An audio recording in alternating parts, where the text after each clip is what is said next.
Good morning, and welcome once again to Physics 4A. Let's get started with the physics. So let's start with Chapter 1.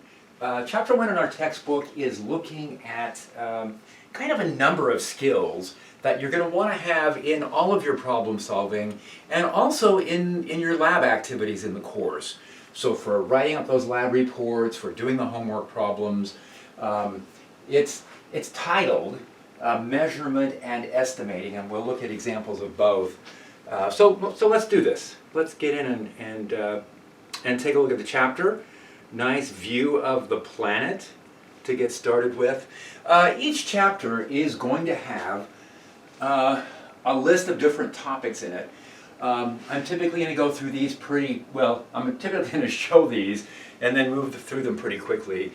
They are there mostly so you have something to refer to when you're going back through the lecture slides.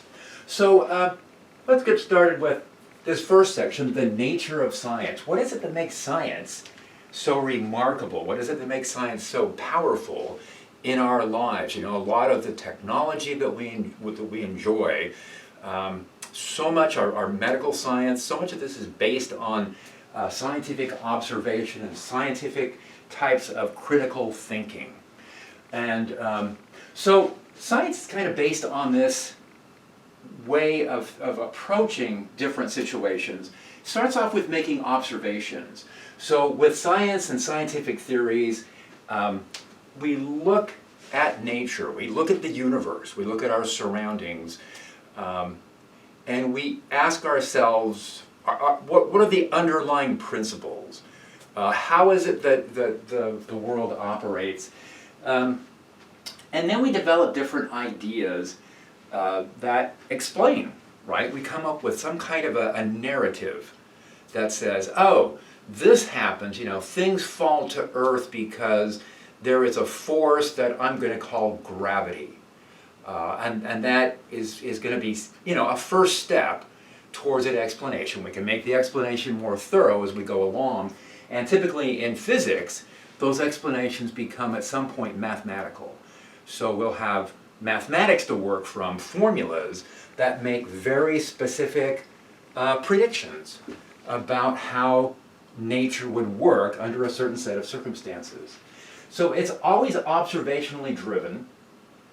We come up with different ideas. Now, there's always this question of, well, what's a theory or what's a hypothesis? And I don't know if the details of categorizing those are as important as you know, the idea that we're going to come up with narratives or explanations as to why things happen the way they do. So one of the most important steps here that I've already mentioned is that some type of an explanation, it's going to make a prediction.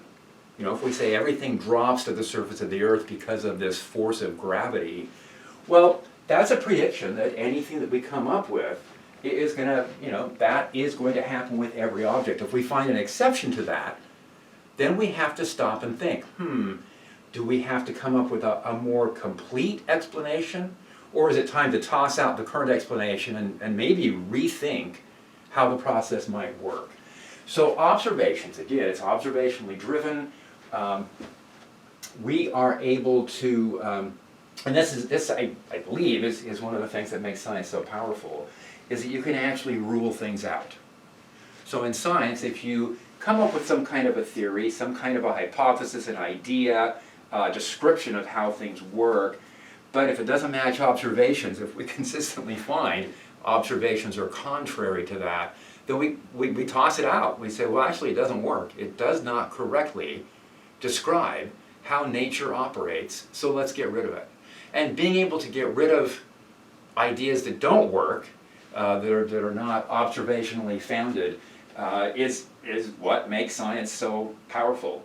And that's kind of in this last line here, where it says, no theory or no hypothesis, no idea can ever be absolutely verified.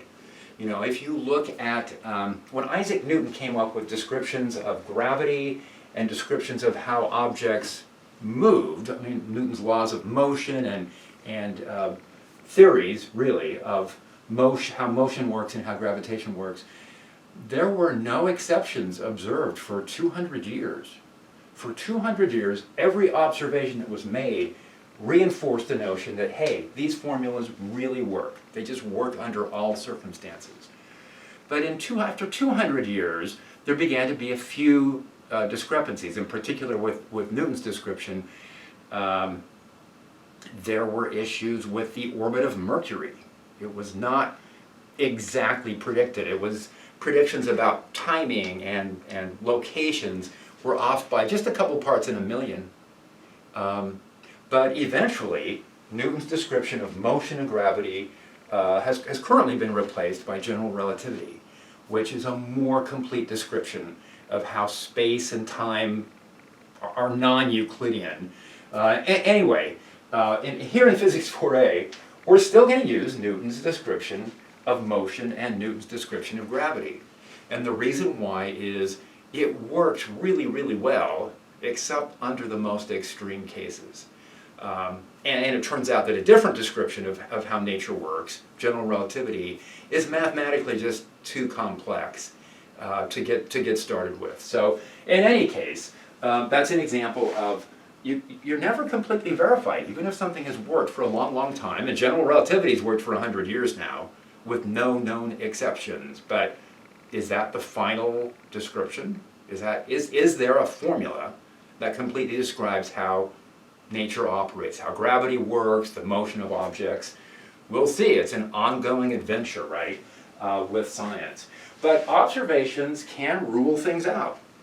So things can be cleared out of the way, and we can say, no, this doesn't seem to be correctly describing how nature operates. Okay, so just kind of foundational stuff in thinking about science and what science does. And you know, over the next years and years and years, science is going to play an ever-increasingly important role in developing technology. We got to be able to develop technology that is sustainable, something that's not going to, we have to make sure that we are taking good care of our planet, taking good care of our resources, and science is going to be really important in maintaining a comfortable, having a comfortable life for all of us, and coming up with different types of discoveries. So here it's talking a little bit more about the nature of science. How does a new theory or hypothesis or idea get accepted? And the predictions, the observations just keep reinforcing it. Kind of like with Newton's description of gravity, which we certainly still use. We know that there are limitations, but we still use it. And that was because the predictions matched observations. General relativity is now understood as a better, more complete description because it is able to correctly predict situations that Newton's description of gravity couldn't do. Okay, so it predicts the existence of things like black holes and in any case. So here's their example, I guess. Aristotle, ancient philosopher,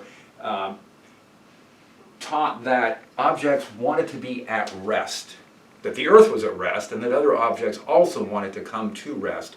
When you push on something, eventually they slow down and stop. Galileo actually, this is kind of a radical idea when you think about it, said that no, actually, if you put something in motion, it will keep moving until something slows it down. And so his statement to Aristotle would be, well, the reason things come to rest is because there are forces. Forces are actually slowing things down and stopping them. If you roll a ball on a surface that's very rigid, sturdy, non-bending, balls seem to roll forever, right? So what's slowing down and bringing things back to a state of rest are frictional forces, air resistance, things like this. Okay. Anyway, we'll get more into that. So here's an example. Here's an aqueduct that has stood for a few thousand years, following applications of physics, understanding how forces work and what it's going to take to support this. This is an example of a collapsed building, and this happened because somebody didn't understand engineering or physics principles. Somebody made a miscalculation. They weren't thinking clearly about what forces would be required for this structure to remain standing. Okay, so if you guys look at some of the, if you look at an object that's old, hundreds of years or thousands of years older, and go, well, isn't it kind of wearing out after all this time? Things are built and very sturdy. You can have things lasting for a long, long time. All right, here's another description. I know there's a lot of writing on some of these, so this is a set of, the slides themselves are provided along with our textbook with the publishers. And so I've made additions to this and modifications. But so models, theories, and laws. So now they're introducing something else, which is a model. A model often is just kind of again, kind of a narrative or a mathematical formula that we can work from that seems to describe a certain set of observations, but it's not intended to be a fundamental principle.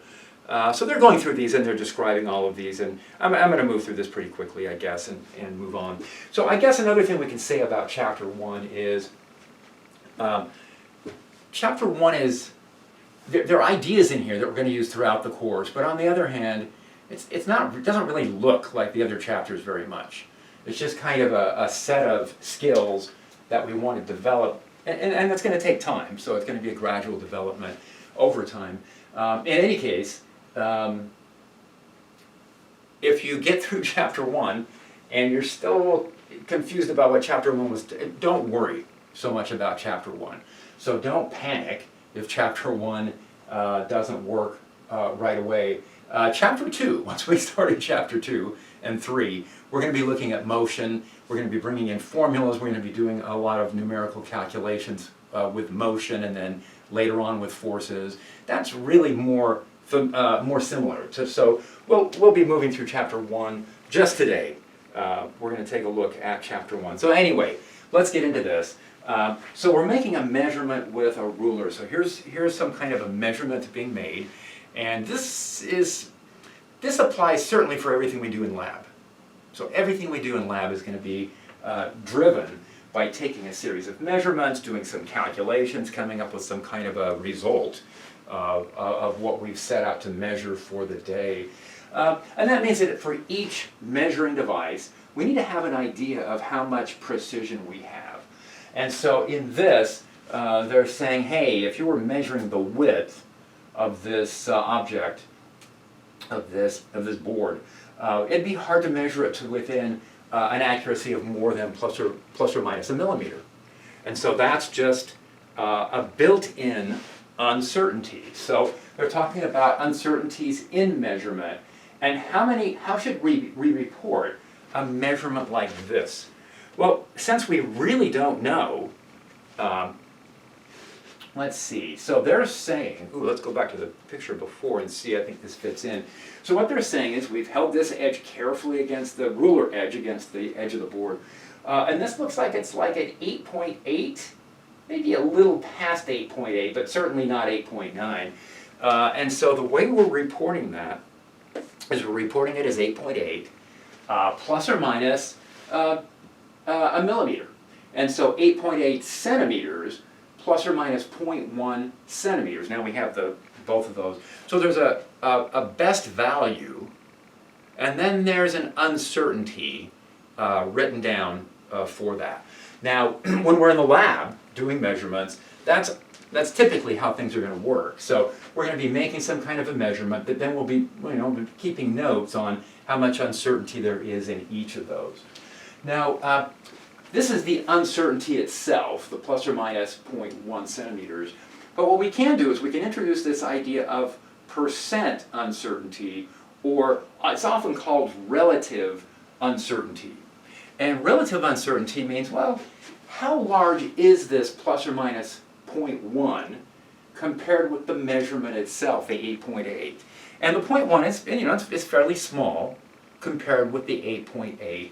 And that says that the relative uncertainty or percent uncertainty we can get by taking the plus or minus number, 0.1, dividing it through the actual measurement, 8.8, and then multiplying by 100 to convert that into percent. So this worked out to be, they've got it listed as 1%. I've got it as 1.1. I kept an extra digit on that. So that's the sort of thing that's going to be really useful for us. Because if we're doing a lab and we're doing a series of different measurements, maybe we got the ruler out, maybe we have out some scales measuring the mass of objects, maybe we have out some thermometers or something measuring temperature. Each one of those measurements is going to have some kind of a plus minus. It's going to have some kind of an uncertainty in it, and we want those to get reported in the lab reports. All right, so it says here the number of significant figures is the number of reliably known digits in a number. So going back to that example we had just been looking at, we've reported this as 8.88, and then what they're saying with this is, it's really not meaningful to write another number down. We could maybe estimate, I guess, from here, let's see, 8.8, we could actually try and get one more digit here. They're being pretty conservative by saying the uncertainty is plus or minus a millimeter. It might be a little less than that, actually. So, but going along with the numbers that they've reported, they've decided to report two what are called significant figures. So the significant figures they've reported is the 8 and another 8, that's 2. Now they didn't report a third significant figure. They chose not to. Looking back at it, I'm thinking you could go 8.81 or 8.82 and then say plus or minus maybe half a millimeter instead of a full millimeter. So I think you could do a little better, but in terms of significant figures, that's how we report it. So here's an example, 23.21 centimeters.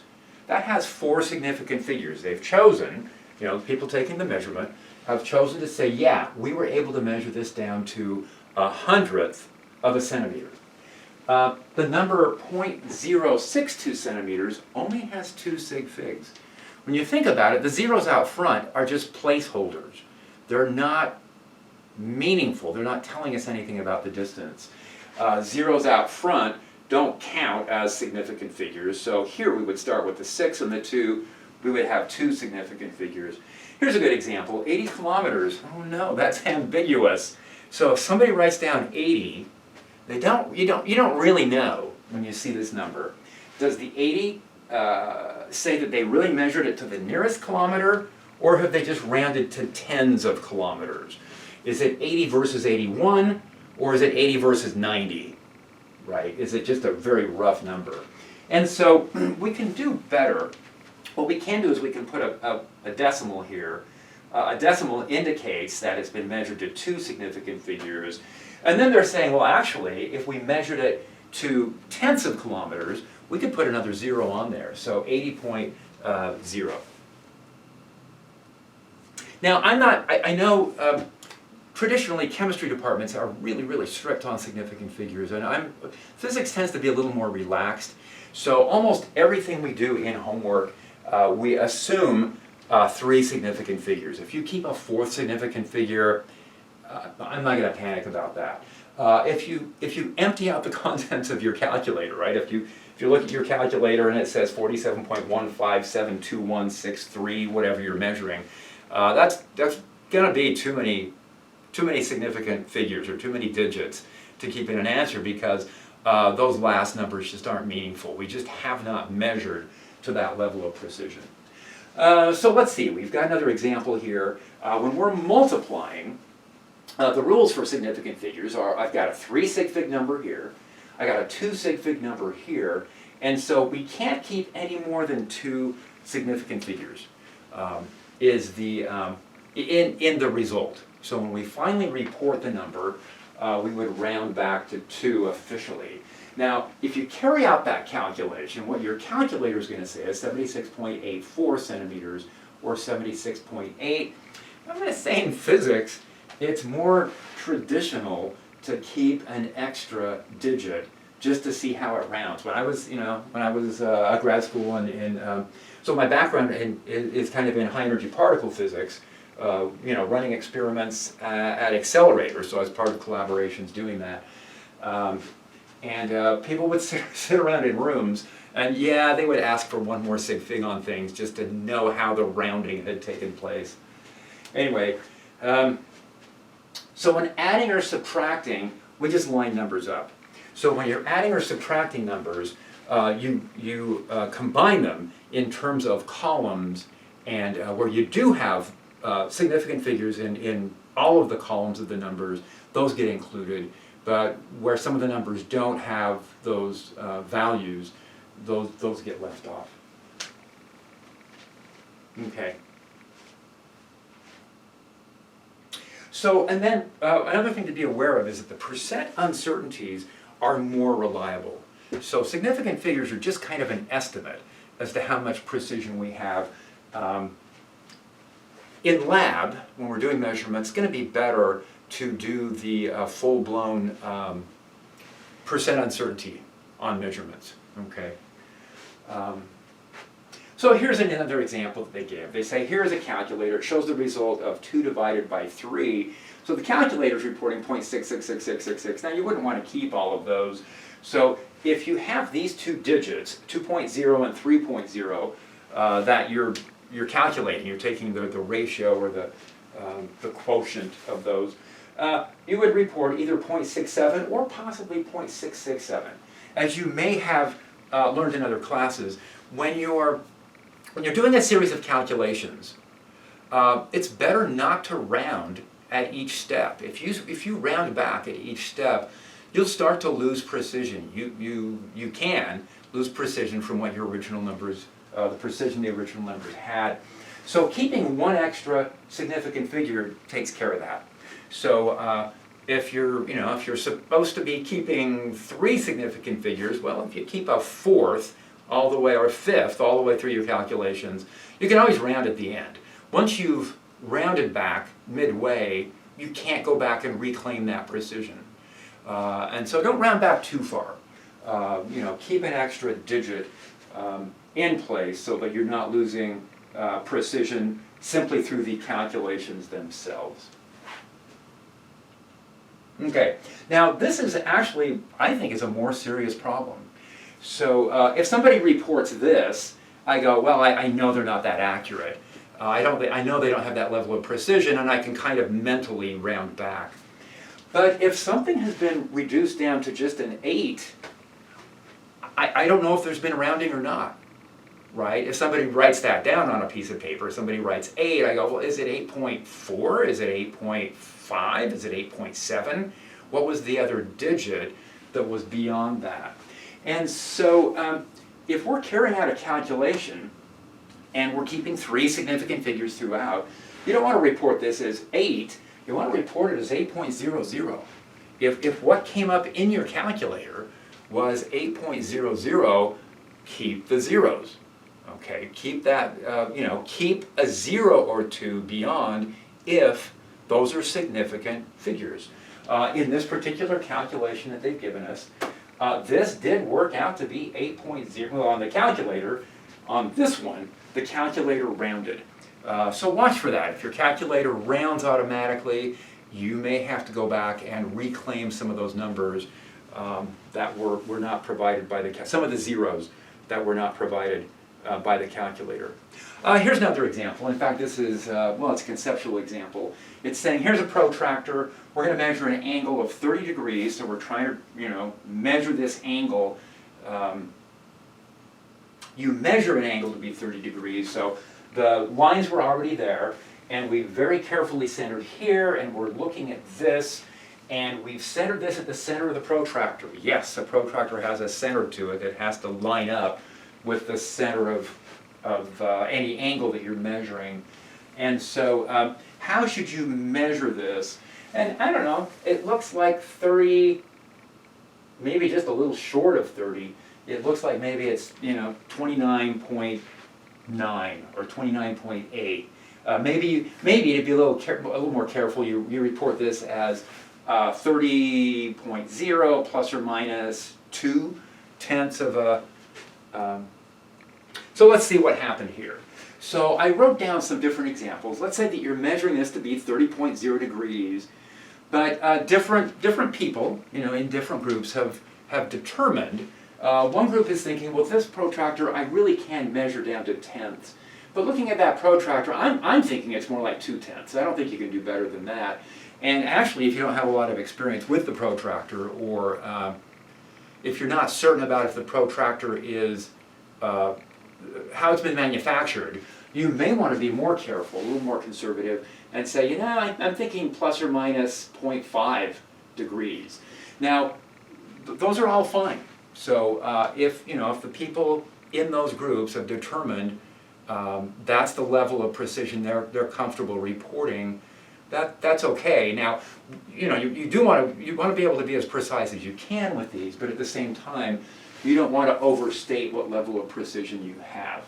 So, you kind of learn to estimate that. Now, in terms of relative uncertainties, let's see what we've got here. This we would say has 3 significant figures, but notice how the plus or minuses here are going to change things. So this is why significant figures are just kind of an estimate as to how much uncertainty we have. To get a more complete understanding, we need to do a relative uncertainty. So if I take each of these differences and divide through by the 30 degrees, what I'm finding is I'm going to end up reporting anywhere between 0.33 and 1.7% uncertainty in the measurement that I've made with my protractor. Now what's interesting here in terms of precision, once you start calculating numbers, let's say that you need to measure an angle, but that angle is going to be used as the cosine of theta. So somewhere in your calculations, you have to calculate the cosine of 30. Well, if I take the cosine of 30, that's equal to 0.8660. I kept 4 significant figures there, so we can make sure we're seeing how this is working. I kept an extra significant figure. And then what I did was I took this last number, the plus or minus 0.5 degrees, and I tried putting in something that was lower by 0.5 degree and something that was higher by 0.5 degree, and these are the numbers that I got. But if we take a look now, theta itself is at an uncertainty of a percent uncertainty 1.7. What about cosine theta? How do errors or uncertainties propagate through the cosine function? Well, it turns out that at the angle of 30, the cosine function isn't changing as rapidly as theta itself is. And that says that we can have the angle vary by 0.5 degree, but the difference between these numbers, so I took the difference between here and the difference here, and that worked out to be 0.0044, and I divided that by the 0.866, and it turns out that the cosine of theta only has an uncertainty of 0.51%. So its uncertainty, cosine theta's uncertainty, is less than 1/3 of the uncertainty of theta. So when you've got these functions, cosine, sines, exponentials, whatever, here is one way to go in and be able to determine what the percent uncertainties would be. Now if I do the very same thing with the sine function, it turns out that at the angle of 30, the sine function is changing more rapidly than the cosine function is. And so carrying out the same set of calculations for the sine of theta, I ended up with 1.5%. Okay, so neither one of those is as large as theta itself. But you can see the direct measurements themselves maybe are not the final determination in how much uncertainty we have in a measurement. Just an example to take a look at. So again, most of the stuff that we're looking at here is going to have applications much more so in kind of understanding your lab reports and the measurements that we're doing in lab. much more so than the homework problems that we'll see in general throughout the course. Now another good example to think about with significant figures is this. Let's say we have a number 11.7 and we're assuming that's 3 significant figures, so that's plus or minus 0.1, and we have another number we've measured, 95.4. This is 3 sig figs and this is 3 sig figs. Do they have the same relative uncertainty? Do they have the same percent uncertainty? And they don't. So notice that if I've got a 0.1 variation on the number 11.7, that turns out to be a variation of 0.85%. So that's almost a full percentage difference that I'm seeing in that number. But if I've got a 0.1 difference on 95.4, that's only 0.1% uncertainty in that number. So again, significant figures are not the final, are not the ultimate number in understanding our uncertainties. We really need to do relative uncertainties to gauge the uncertainty we have in a given situation. Okay, so as it says over here, so we've got a much higher, the relative uncertainty here is 8.5 times bigger than what we have with this number. This number has 8 times the uncertainty in it than this number, even though both are 3 significant figures. Okay, scientific notation. I'm hoping everybody is familiar with scientific notation and how it works. We certainly are going to be able to get a lot of practice in this course. So, I mean, I know you guys have taken, math courses forever, and that you've seen most of these different techniques. And, some of them you'll get a chance to come back and review.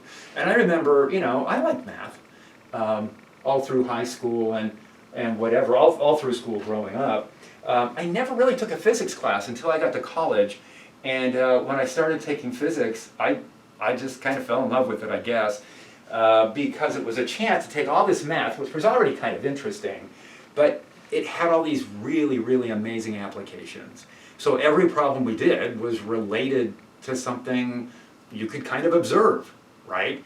If somebody's measuring the acceleration of a car, you go, yeah, I've been in a car, I've accelerated in a car before, I kind of know what that sort of thing would be.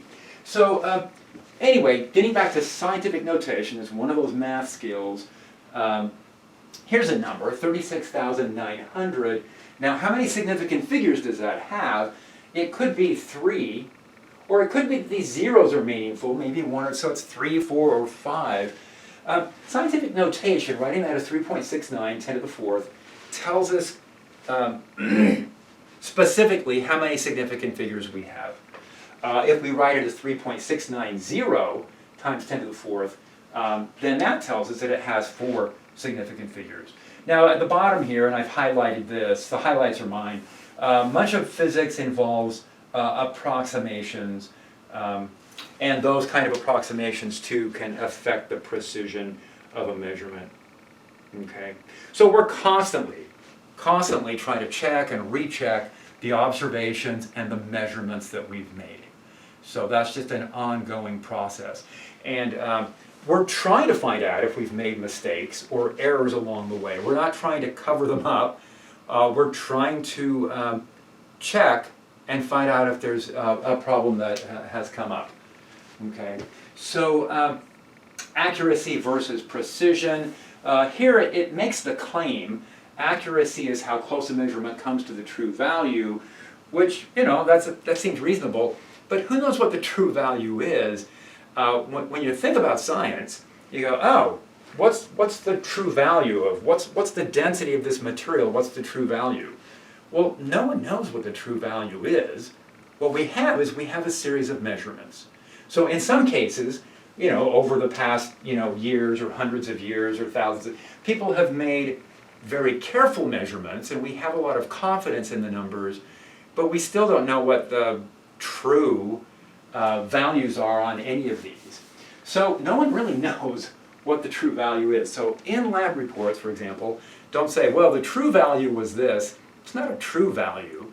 It's a number that was given to you as kind of the best measurement that we have so far. Okay, so kind of get out of that mindset that science knows the answers, we know what the true values are for everything, because we don't. Okay, it's all observationally based.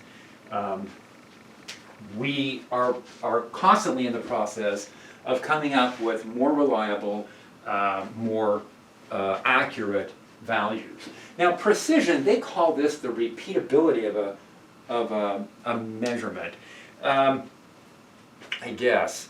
So precision kind of means that, I think of precision more in terms of how many significant figures can we reliably measure on something. So, and don't worry about any of these definitions. These are, for us, chapter 1 is just a bunch of stuff to think about.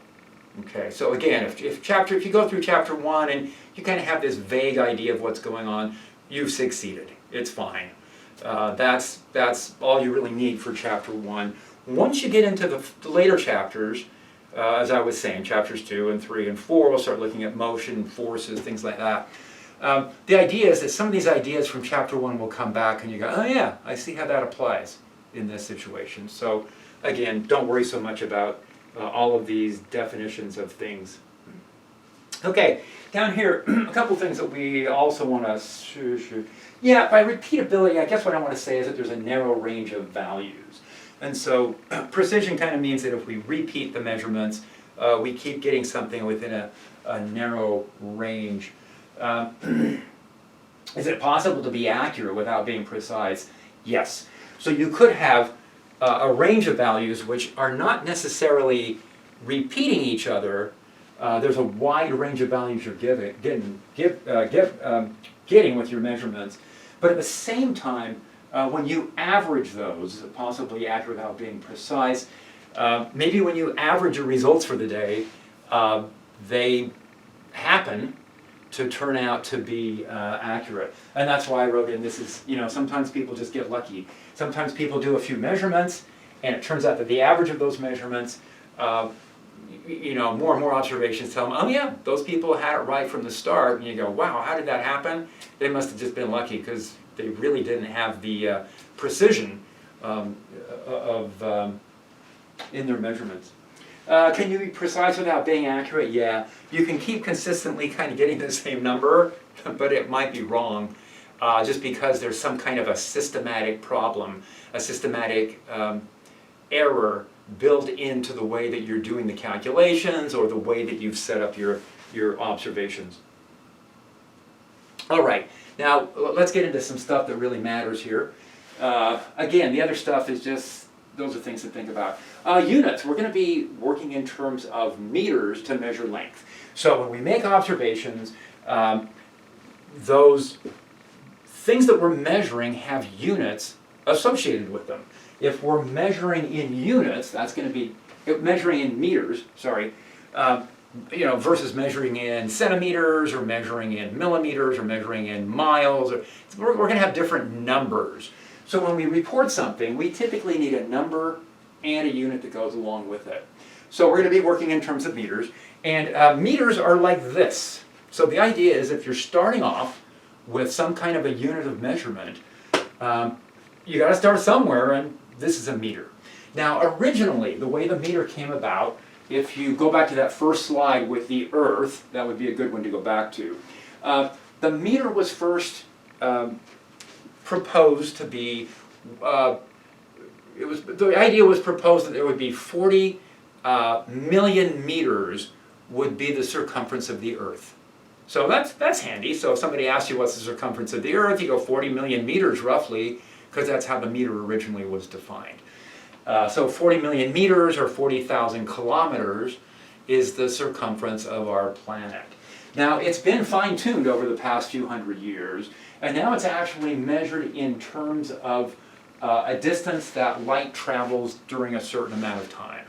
Anyway, not essential. But what is essential is you guys should be getting an intuition to what a meter is. So when someone says, what's a meter? You shouldn't have to stop and go, well, let's see, a meter is like 3.3 feet, and that would, immediately a meter pops into mind. So a meter means this. Now the other lengths that we're going to be using right off, starting in chapter 2, frequently, meters, you need to have thousands of meters or kilometers. And then centimeters are this size, that's 100th, and millimeters are that size, that's 1,000th. So intuitively, you've got to start thinking in terms of, okay, I can imagine a meter, I can imagine a centimeter, I can imagine a millimeter, I can imagine a kilometer. So rather than translating from units that you are more familiar with, start thinking immediately directly in terms of those. You know, if I call out in class and say, hey, show me a meter, you know, you should do this right away. Yep, a meter looks like this. That's what the distance of a meter is. Now, time, we're going to work with in seconds, and you guys know the deal with our time units, seconds and minutes and hours and days. And so there are still conversions between those that can be a little confusing, so be careful with conversion between different time units. And then for mass, we're going to be using kilograms, and just recently, the kilogram has been redefined. I don't know if you guys know the story. It was kind of in the news. It was a big deal for a while, that the official kilograms that were stored in these scientific institutions, I guess the absolute kilogram that everybody was measuring from in Paris. And when they went in and they've remeasured these over the years, they don't get the same number. Okay, so having an object determine mass for us has turned out to not be entirely reliable. And now there's a way to to measure kilograms in terms of something called Planck's constant.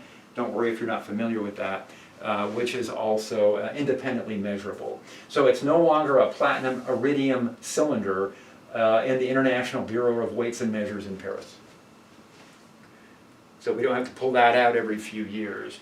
Now, just to get familiarity with different lengths, distances, notice that, you know, here's something that's really, really tiny, 10 to the minus 15 meters. Now the prefix on that is femto. So that would be, in femtometers, are the size of neutrons and protons. And then you can just see, using scientific notation, how these go all the way to what are the most distant galaxies that we're able to observe reliably. And that goes to like 10 to the 26, which is a really big number. Scientific notation is wonderful because it allows us to write numbers very compactly. But it also, you have to always stop when you're working in scientific notation and remind yourself just how big or just how tiny some of these numbers are. You know, a phrase that has come into common use now is, you know, it used to be that people go, oh, that happened in just a second or just a split second. And then for a while it was, oh, wow, that happened so fast it was like a millisecond. And now I keep hearing people say, that just happened in a nanosecond. And I go, okay, that's enough. Nanoseconds are really, really tiny. Whatever you saw didn't happen in a nanosecond. You know, something going down the street. The guy did not drive down the street in a nanosecond. So anyway, pay attention to these scientific notation numbers. Stop, pause, think about each example we look at. Here's some time measurements that go all the way from 10 to the minus 23 seconds. Now that's the decay, the lifetime of unstable particles. So there's a lot of these very, very short-lived particles that are generated inside accelerators, particle accelerators. That's part of what goes on there. And you know, the lifetimes go down to like 10 to the minus 23. And then the age of the universe, they put here as 10 to the 18th. So it's kind of interesting to me that the range of, let's see, how many powers of 10 difference between the size of the observable universe and a proton or a neutron, and that's about 40 powers of 10. That's an enormous difference. And then with the time examples too, somewhere around 40 orders of magnitude, 40 powers of 10 difference in times that we talk about in science. So these are all, you know, times that we comfortably talk about. Here are some masses. So they've got, now this time it's like 10 to the, it's like 70 powers of 10 they have here. And there are things that are lower in mass than the electron. And, the galaxy. And there's things that are higher in mass than the galaxy. You can take collections of galaxies. So, but you know, you can move along here and kind of get an idea in terms of scientific notation, different orders of magnitude for masses. So those are going to be our big three units. meters for length, seconds for time, and kilograms for mass. And you might be thinking, well, why kilograms? Why not grams? It just turns out that I think this is mostly engineering driven and somewhat physics driven also, that kilograms are just more commonly used. We're more commonly thinking in terms of samples of things that can be measured in kilograms. Anyway, that's what we've got. All the other units that we come up with.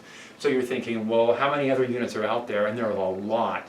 We're going to be measuring forces in newtons, velocities in meters per second. I guess those are fundamental.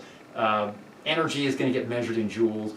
All of the units that we define through this entire course are going to be some combination of kilograms, meters, and seconds. And that's kind of interesting. It's not like there's a fundamentally different unit. The meters, seconds, and kilograms, if I combine them in different ways, I can get units of force, I can get units of energy, I can get units of momentum, all the physical quantities we look at. Now it does turn out in Physics 4B we'll introduce one more unit, and that is electric charge. So, and that takes us through the whole 3 semesters. So using meters, seconds, kilograms for mass, and then electric charge will be measured in something we call coulombs. That's it. Of the many units, I don't know, it's probably around 100 different types of units that we'll end up defining between now and Physics 4B and 4C, 4A, 4B, and 4C altogether. They're all going to be combinations of those 4 fundamental units. So something to also think about. Here are the prefixes I was talking about. The ones that we're going to be using commonly: kilo, 10 to the 3, like a kilometer is 1,000 meter. A kilogram is 1,000 grams. And then megas, 10 to the 6, giga, 10 to the 9th, and 10 to the 12th tera. Now, computers and computer memory and storage and speeds of computers have brought these prefixes more into the mainstream. So people tend to be more familiar with, hey, I got a hard drive and it's 5 terabits or 5 terabytes. And then the other ones that get used are the milli, micro, nano, pico, femto. Now, we'll see. When they come up, once you start seeing these prefixes come up, make sure you're familiar. Now, something we do use all the time are centimeters. That's kind of an exception for centa. And then the factors of 3, the millis and the micros. Okay, so here are, and I claimed, okay, so we got to go back a bit here. Length standard units are meters, written down as little m. Time is in seconds, written as little s. For us, mass is going to get, the standard unit for mass is going to be kilograms. Now, they're calling this electric current, which are amps, but it depends on which way you think of which is the fundamental unit, the amp or the coulomb. I'm going to say it's the coulomb. And then kelvins for temperature. Kelvins, we're going to find out, are really just the same thing as reporting energy. So kelvins and energy units of joules. Anyway, we'll see this when we get to it. The amount of a substance. So these are moles of a material, and maybe you've seen that in physical science or in chemistry classes that you've taken. And then we have these candelas, luminous intensity, which we're not really going to use. So for us, it's these 3. It's the big 3 at the top that we're going to be working on in this course. Now, in converting units, let's see, we definitely are going to need to be able to switch back and forth between different units reliably. We want to get the correct conversion. We want to get the right answers on these. So an inch is 2.54 centimeters. Another way to write this is 2.54 centimeters per inch is how we would do a conversion. So there's an example here, 21.5 inches. We can start off with the 21.5 inches multiplied by a conversion factor. So the conversion factor here, 2.54 centimeters per inch, and the units cancel out. So this I always thought was kind of remarkable. When I'm doing calculations with units, I have to make sure that the units that I don't want in my answer are going to completely cancel out. those units have to go away, and the only units remaining are the units that we want. Now, because 2.5 centimeters is exactly the same thing as 1 inch, I can write that down as a conversion factor. So the 2.54 becomes a conversion factor, and the answer we're getting here is 54.6 centimeters. Okay, so remember, every calculation is going to have not just numbers in it, it's going to have units. And if your units are incorrect, there's no way your answer is going to be right. So, you know, you can also think in terms of units primarily in terms of units when you're working through the different examples. So start with the units is a better way to say it, I guess. Start with the units, and if the units check out, then get your calculator out and run the numbers. Converting units, so 8,000 meter peaks. The 14 tallest mountain peaks in the world are referred to as the 8,000ers, meaning that they're over 8,000 meters. What would that be in terms of feet? So here's a chance for us to go in and do an example. So here's my response. I started with the 8,000 meters. I knew this. I knew that there was an exact conversion. 1 inch is defined now as exactly 2.54 centimeters. So inches are defined in terms of centimeters and meters and such. And so if the meter definition changes a little bit, the definition of inches changes along with that as they get more exact measurements of more exact ways of measuring exactly 1 meter. So what I did was I took 1 meter and said that's exactly the same thing. So I got this converted into centimeters here. And then this factor took me from centimeters to inches, and then this is exact also. So notice each one of these conversion factors is exact. So that says that, how many significant figures do I have there? And you go, well, in some sense, we're assuming it's exactly 8,000. We're assuming the 8,000 meter number is also exact. So if I'm starting with exactly 8,000 meters, then I can keep a good number of significant figures over here. So 8,000 meters converts into 26,247 feet. Okay. Here's another units conversion example. So, which I want you guys to think about, so stop and think about this one also. A car going 10 meters per second. That's going to be a common thing that comes up once we get into chapter 2, chapter 3, throughout kind of the rest of the course, really. So a problem's going to say, okay, we have a car and it's traveling at 10 meters per second, or it's traveling at 20 or 30 or 40. Those are common numbers that come up in homework problems. Now, you don't want that just to be, it's not a math class. It's not just, hey, plug numbers into a formula, let's get numbers out. It's a physics class, which means every problem you look at, you stop and you think about, you know, what would it mean for a car to be traveling at 10 meters per second? How fast would that be? Don't just read the numbers.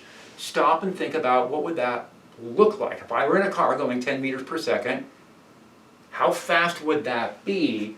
And so I took the 1 mile. Now I used a series of exact conversions here and showed that a mile is exactly 1,609.344 meters. Now that's exact. And then I rounded to about 1,600. And I did this for a reason. If you think about running track, you know, the Olympics are coming up. If you think about running track, you can go, well, if I've got a standard track running course, if it's in meters, if it's international, if it's in meters, I guess everybody's in meters now, that's going to be 400 meters all the way around. And so 400 meters all the way around would be, if I go around 4 times, that's going to be 1,600 meters. And look, 1,600 meters is almost a mile. So it used to be when you were running track and you would run a mile, it was 4 times around the track. And then, you know, the distances were a little larger. And now they're written in terms of 400 meters or 800 meters or 1,600 meters. And those values are kind of related to miles. Now if we do a conversion here, so down here what I've done is I took the velocity of 10 meters per second and I converted that. What I did was I took the 1 mile divided by the 16.9. I rounded a little differently here. I kept 1609. And then I converted the seconds into hours with this conversion. So the first conversion factor converted meters to miles, and the next one converted hours to seconds. And what I got was, well, I got this. I got 10 meters per second is 22.369 miles per hour. Now that's too many significant figures to be useful, so I'm going to round a bit and say that 10, 20, 30, 40 meters per second is roughly given by, well, I called this 22 and I called this 45 and 67 and 90. So 10 meters per second, that's the speed you drive through neighborhoods, right? They have those signs up, you know, drive 25, keep kids alive or whatever. So 22 miles per hour, that's about, or 10 meters per second, that's about 22 miles per hour. 20 meters per second would be out on, not a highway really, but more of a major roadway. Maybe I'm going somewhere around 45. Well, that would be like 20 meters per second. And then 30 meters per second would be like the posted speed on a freeway, right? Freeway sign says 65 miles an hour. That's about 30 meters per second. So if I'm reading a homework problem and it says, imagine a car going 30 meters per second, I can go, oh yeah, I'm out on the freeway driving at the posted speed. And then I always think of the 90 miles an hour as, you know, that's the speed people were really traveling on the freeway, or at least some people. So some people zipping in and out, going super fast. Maybe they're going 90 miles an hour. Well, that's 40 meters per second. Or, you know, Major League Baseball, a pitcher, they go, wow, that pitch was at 90 miles an hour.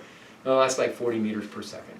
Okay, so again, kind of building this intuition about what these numbers are. 10, 20, 30, 40, that's a good set of numbers to try and stop and think about how fast is that actually? Okay, so here is kind of this last section. I think we're into the last section here. Is rapid estimating, and don't worry about this. You know, sometimes students panic because kind of all the stuff in chapter 1 I'm going to say, except for the units conversion. The units conversion I feel like is pretty straightforward, but a lot of this other stuff is a little vague and it's not clear how to set up problems. This idea of quickly estimating something, this is something that you'll develop. So maybe we can take a look at a couple of the examples here. So they're saying, here is this lake, and oh, it makes me want to be out backpacking up in the Sierras. This is really pretty. And I think that's where our author was stationed here at UC Berkeley as kind of a resident textbook author, I believe. And so a lot of these photos here are local. But this is really a beautiful picture here. They're saying, you know, what's the volume? How much water is in this lake? And what they've done is they've taken this lake, you know, you're sitting there, you're relaxed, you just backpacked in, you've got camp set up, you're relaxing. And you're saying, well, how could I imagine this? And first of all, pick a familiar shape, and they've picked a cylinder, and then they've estimated. Now, they're estimating the diameter is about 1 kilometer, and so that would give it a radius of 500, and then they're estimating the depth at about 10 meters. So just making a few estimates. So what comes from that? Well, you could go in and do some calculations. So if we, you know, if we're sitting out there, we've taken half of that and made it a radius. The formula here is pi r squared times h. Now notice for pi, I'm just estimating. So for pi, I just put in a 3. And for the radius 500, I'm hoping I can do that in my head, or else that I brought a calculator with me, which all good engineering and, you know, physics students probably have a calculator everywhere they go, right? 500 meters, square that 10. So presumably, maybe you could do this in your, you know, kind of in your head, or with a pencil and paper, not too much difficulty. So we came up with 7.5 million cubic meters of water, and each cubic meter of water is 1,000 kilograms. That's kind of a definition of how kilograms are defined. And so you could actually measure how much mass of water is in that lake. You could estimate that just by doing, now how accurate is that number going to be? they got well within 20% or 30%, but we're just trying to get some rough, very rough estimate. Sometimes people imagine science is all about super precision measurements, everything we do, and that's just not true. There are plenty of times that we're more than happy just to get an estimate on something that maybe hasn't been measured before. Think of measuring distances to stars when techniques were first developed in measuring distances to stars. They were just hoping that they were reliable within a factor of 10 or 100. You know, you're just trying to get a first basic idea about some of these measurements. So a lot of stuff in science and engineering is about being able to go in and get in just rough estimates to start with. And estimating things is actually, in some ways, a little trickier than getting, you know, anybody can pull it, well, you can always pull a calculator out and plug some numbers in and get the calculator to do the calculations for you. But when you're doing estimating, as we did with this example with the lake, it's kind of, how would I go about getting a first estimate from this? Okay, they've got another estimate here, a thickness of a page in my textbook. Now, it says here, don't use these calipers. Instead, what's another way you could imagine the thickness? And in fact, I want to ask this question: does the page, even have a thickness? We first of all have to decide what's the definition of the thickness of the page. Is it the page when it's compressed? The page is going to be a little bit soft, or is it when it's just sitting there by itself? Is it when it's combined with a bunch of other pages? And so for this. And I just happen to have our textbook right here. So here's a textbook, and I measured it. And the textbook I measured, now I just measured the pages, I didn't measure the cover portion. I measured that at 4.1 centimeters, and then I opened to the back of the book. And there are appendices, and the numbering went a little funny, but it seemed like the page numbers were at 1228. And then I thought, well, wait. A number's printed on both sides of the page, so there's really only somewhere around 600 actual sheets of paper. So I said 600 sheets of paper.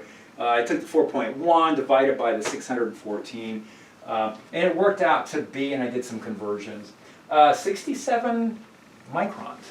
Okay, so 67 micrometers is what I came up with that, and now that I'm looking at it, that made me a little nervous. That seemed really, really thin. And so what I did was I went back, I inverted that number, and I said that one page is the equivalent of 0.0067 centimeters, and then I just ran the numbers, and what it said was there's about 150 pages per centimeter. Well, that checks out. I got 4 centimeters, and I have 600 pages. So I have 600 sheets of paper in 4 centimeters, so that's going to be about 150 pages per centimeter, and that would say 15 pages per millimeter. And again, what's a meter? Meters like that. What's a centimeter? Centimeters are like this, okay? So look at a ruler or something, get familiar with what a centimeter is, and a millimeter is much smaller.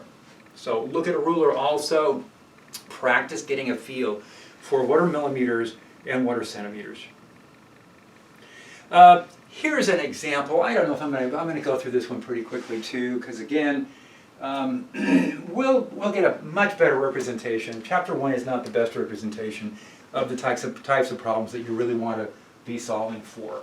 So this says that there's a building, and somebody says, "Wow, I wonder how high that building is."